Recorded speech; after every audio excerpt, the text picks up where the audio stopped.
Go ahead. Okay, Mr. Speaker.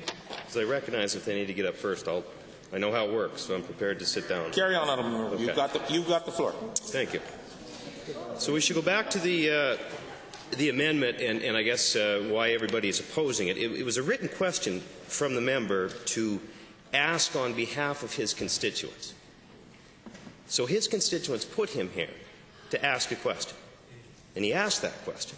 And the government member has said, we don't like your question, so we're going to amend it to suit us. Not the constituents that he's asking the question for, but the government, so they can answer exactly what it is that they want to answer. A couple more points to make.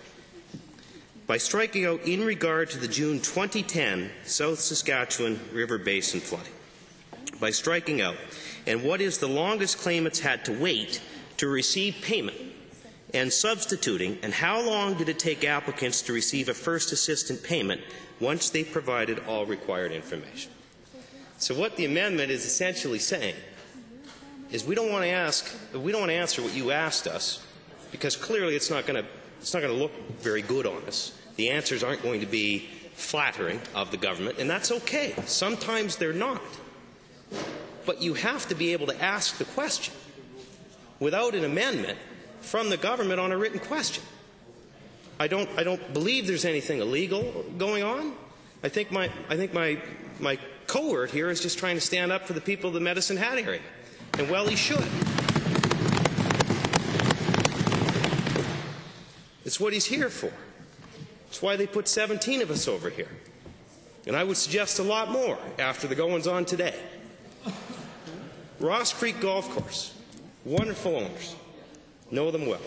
Played there. Actually had the pleasure of playing at that golf course that was flooded out with my son when he went to Notre Dame Academy in his class in a tournament, which we lost in a playoff, Mr. Speaker. I know you'll be troubled to know that. Of the foursome, I think they were grade 8 students. I was the worst on the team. So, in any event, they almost went under.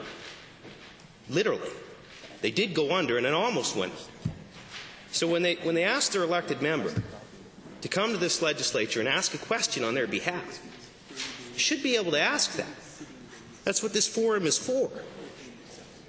Not to amend a question so it suits you, which is what's done in this amendment.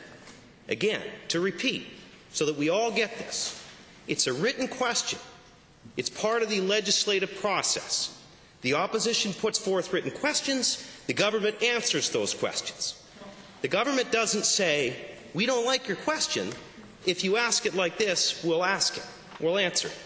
In other words, we'll answer part of it, the part that suits us. That is why we're in the pickle that we're in here today. And that is why we're in the pickle that we're in here in Alberta. And that is why Albertans have just about had it, Mr. Speaker. I will not be supporting this amendment. Thank you.